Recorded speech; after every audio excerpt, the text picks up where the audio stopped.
There she is, all alone like always. Not even a stray dog wanted to tag along. My sister muttered as I walked into her wedding, her laughter echoing through the church. Dad didn't look up.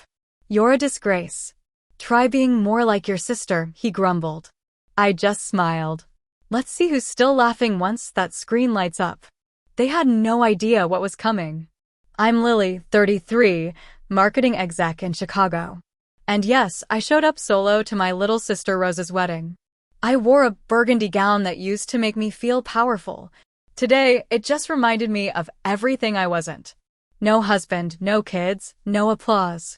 Smiles met me at the door, all polite and sharp. My parents sat front row.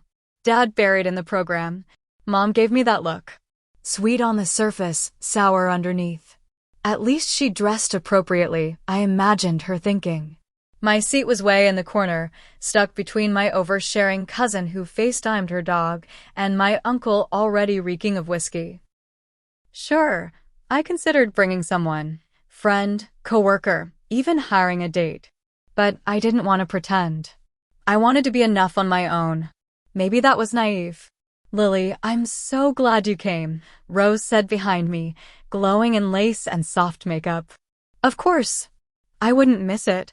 You came alone, she asked with fake innocence. Yeah, no one brave enough to handle me tonight, I joked. She laughed, but her eyes scanned behind me like she was looking for someone. The ceremony began. Tears, vows, applause, picture perfect. Then came the father of the bride's speech. Dad took the mic beaming.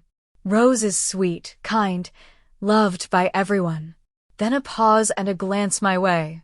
And our other daughter, Lily, the independent one, a free spirit.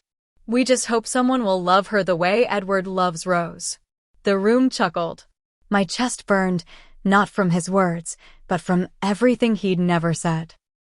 I'd built a career, won awards, traveled the world, but Rose put on a white dress, and suddenly she was everything I wasn't. I smiled tight, hollow. I'd always been the odd one, the single one. I remembered Christmas at 26. Someone asked if my biological clock had started ticking. Back then, Edward was just Rose's new boyfriend. Now he was her husband, standing at the altar while I faded into the background. After the ceremony, Rose and Edward walked out under petals. She looked radiant. He didn't meet my eyes. The reception. At the reception, champagne flowed and people posed. Aunt Rachel cornered me with her usual sting. You look beautiful. If only you weren't so ambitious. Maybe you'd be married by now. I drained my drink. That's when I saw Edward whispering in Joelle's ear, his maid of honor. She laughed. He brushed her back. To most it might have looked harmless, but I knew Joelle. We went to high school together. Not friends, but I knew her games. I'd been uneasy about Edward for weeks. Thought I was being paranoid or jealous. Maybe I wasn't. The music picked up. Rose had slipped away to change. My mom appeared. Dance, sweetheart. Just so people know you're alive.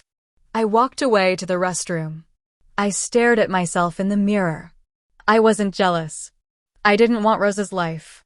But watching everyone fall for the fairy tale hurt, knowing I held a truth that could tear it apart.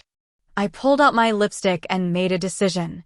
This wasn't how my story would end. The discovery. What would you do if your sister's fiancé was cheating with her maid of honor and no one believed you? I checked my phone. No messages. Then an old one popped up from weeks ago. A number I didn't recognize. Watch your brother-in-law. Not everything that shines is gold. I'd ignored it. Thought it was a prank. Now it felt like a warning I couldn't unsee. I left the restroom with one goal. Get proof. I found a young waiter. Have you seen the groom? He was with Joelle. Yeah, they went upstairs. Room 416, I think. Like half an hour ago. My stomach sank. I slipped through the kitchen, climbed the back stairs. At room 416, I paused. Laughter inside, soft, intimate. I knocked. Nothing. Again, louder. Still nothing. Doubt crept in. What if I'm wrong? What if I'm just the bitter sister? Then the door opened. Joelle. Dress half zipped. She froze. Lily, what are you doing here? Where's Edward? She hesitated. Bathroom. But her voice cracked. Then Edward stepped into view, shirt unbuttoned, jacket gone. Our eyes locked. No one said a word. This isn't what it looks like, he said. Really? You're actually going to go with that line? Joelle stepped forward. Lily, please don't ruin this. Today is special for Rose. I said, the woman you're pretending to support while sleeping with her fiancé. Edward moved closer. Don't say anything. No one will believe you. You'll look crazy. I laughed. Then I won't ask them to believe me. I'll show them. The evidence. I pulled out my phone. A few days ago, I'd installed an automatic audio recorder for work. I'd forgotten it was still on. For hours recorded. The last 25 minutes. Exactly what I needed. I pressed play. Laughter. Whispers. No one can know about this. Their faces drained of color. Do you know what you're about to cause? Joelle asked, voice shaking. Yes, and for once I'm ready. I walked downstairs, calm on the outside, shaking inside. I didn't know how I'd do it, but the truth would come out on a screen in front of everyone. Would you? Would you ruin a wedding with the truth if no one believed you? The revelation. I re-entered the ballroom like a soldier, not a guest.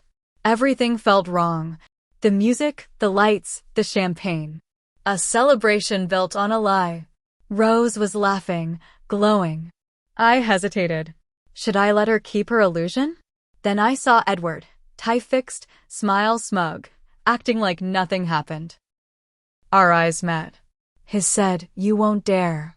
He was wrong. I found an empty table and texted quickly. I need your help. Urgent. Are you nearby? Seconds later at the bar. What's up? It was Tom, an old friend who handled tech for events. He was running the projector. If anyone could help, it was him. We met at the booth. You look like you've seen a ghost.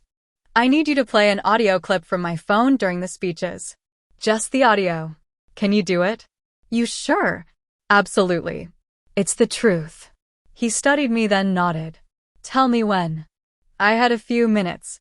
I could pull Rose aside and show her the proof quietly, but that wouldn't be enough.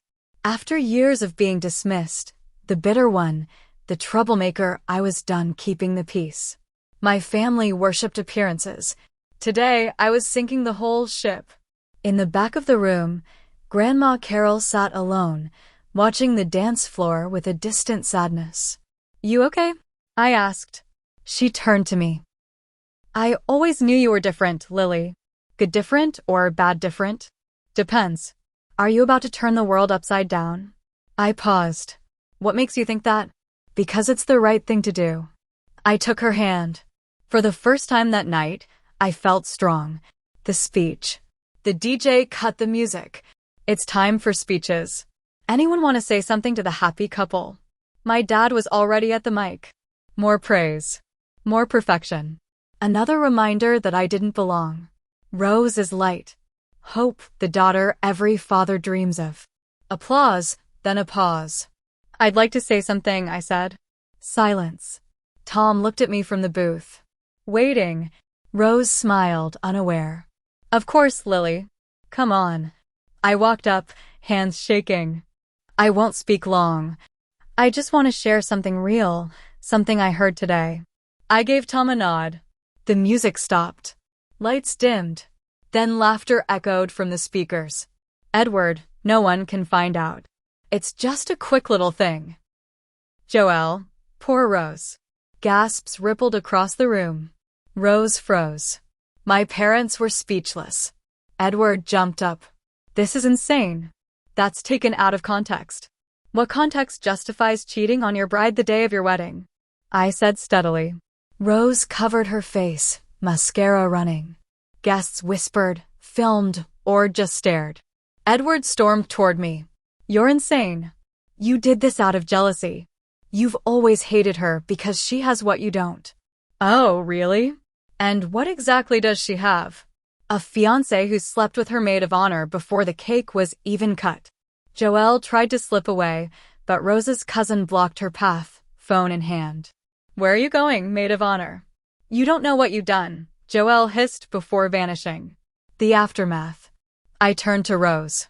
She hadn't said a word. Tears streamed down her cheeks. I knelt beside her. I'm not sorry for what I did, only that I didn't do it sooner. I couldn't let you walk into a prison dressed as a wedding. She blinked, then stood.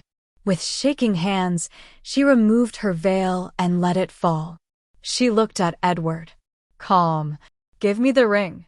What? The ring, Edward.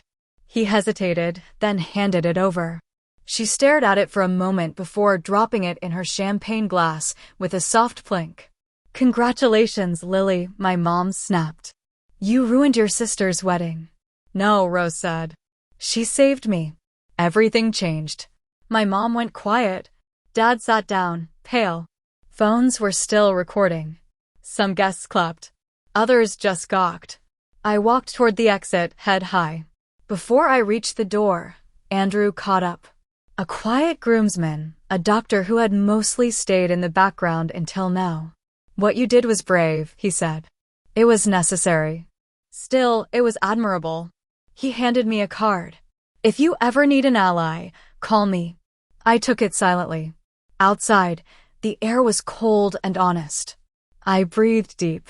My chest burned, but underneath the fire was relief. I'd stopped protecting a lie.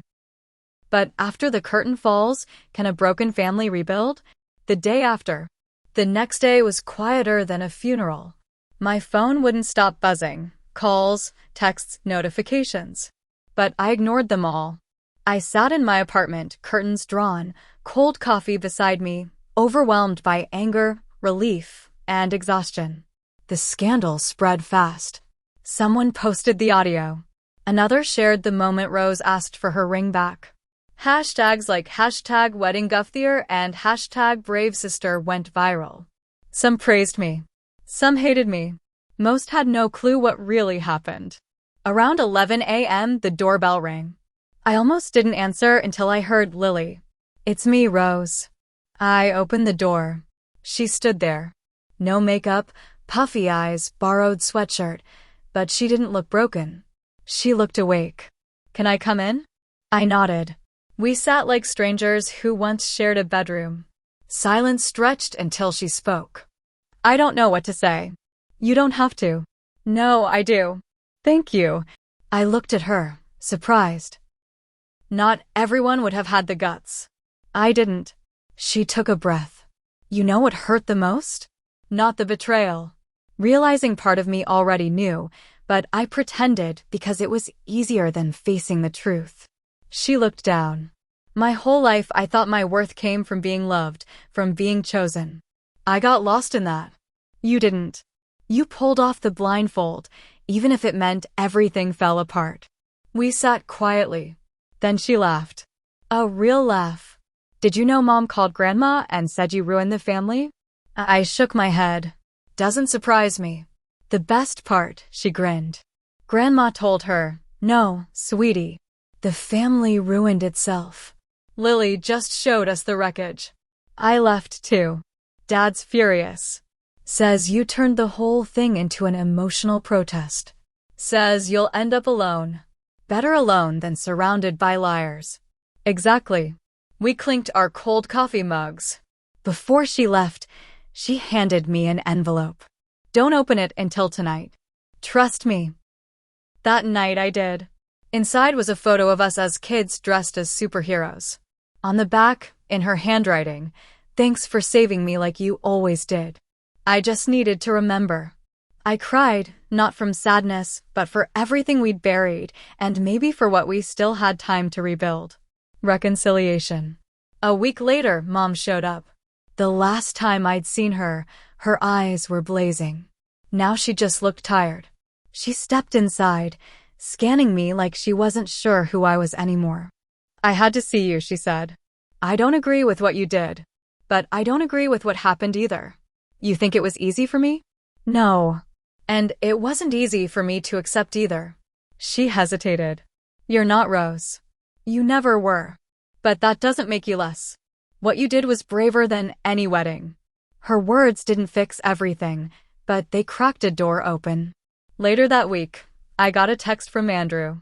Coffee? Maybe somewhere with a view. We met at a quiet rooftop cafe downtown. He was calm, kind, steady. You know, he said, your story could inspire a lot of people. Inspire who? Rebels. He smiled. Women who forgot they can be their own heroes. We laughed. And for once, I wasn't ashamed. I wasn't the villain. I wasn't the victim. I was just a woman who told the truth, even when it hurt. 6 months later. 6 months have passed since that day. Since I blew open a secret and chose myself over pretending. Today, I'm at a cafe just smelling fresh bread in the air. I've been pretending to read the same page for 20 minutes.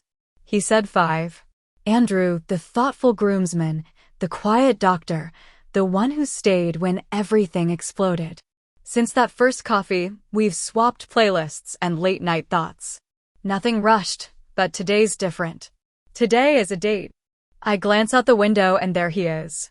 Dark slacks, rolled up sleeves, flower in hand. He smiles. I exhale. I'm early, he says. So am I. Nervous a little. We talk for hours. No games, no masks, just us. And that's enough. That same week, I visit my parents for the first time. Mom greets me with a short, sincere hug. Dad offers coffee, no lecture. Rose is there, too, hair tied up, eyes bright. She's studying interior design now. Says it finally feels like she's building something real. Mid-lunch, Dad says, I saw your campaign for the Women's Foundation. It was impressive. I almost choke. You watched it. Of course, it was brilliant. Mom nods, quiet, but present. It's a small moment, but it shakes me. Not because I needed their praise, but because they gave it without me asking. New beginnings. One night, I'm on my balcony, wine in hand, when my phone buzzes. Andrew, want to come to a wedding with me? I laugh. Someone's still brave enough after mine? My sister. Don't worry. I did background checks. Groom's solid. And me. What do I play this time? Just you. No masks, no drama. I said yes. Weeks later, I walk beside him at another wedding. This time, I'm not faking. I'm not hiding. I'm not alone. Not because someone completes me, but because I know who I am. Rose sits next to me. She leans in. Sometimes I think everything had to break so we could finally find each other. She's right. As the couple shares their first dance, Andrew takes my hand. You know the bravest thing you did? He asks. Call out a cheater mid-wedding? He grins. No, you told yourself the truth. Even when it hurt, even if it meant standing alone. I look around. Lights, music, real laughter. No judgment, no explaining.